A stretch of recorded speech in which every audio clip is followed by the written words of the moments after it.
Walaloo gabaabduu. Dhugaa dirata mormaa.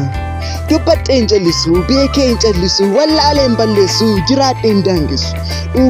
Dhugaa faaya mormaa kan waaqni jaallatu qulqulluu kana dureessaaf sooressa addaan hin foonee beekaaf wallaalaa jedhee hin qoonne hundumaafuu seera walqixa laata tokkoof miti hundumaaf dhaabbata. Abbaatu filataa teessoo irra taa'u otoo beekuu cabaa irra hin taa'u.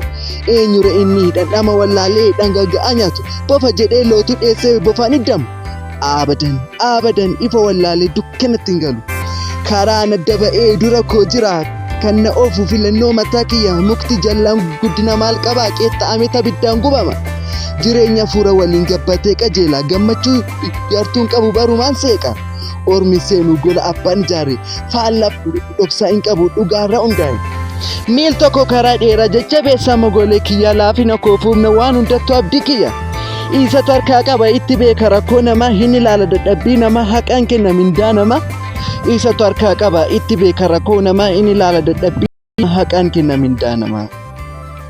Walaloon isiniif qabadhe kan guyyaa har'aa kana amma isa ittaanutti obsaan eeggadha. Galatoom.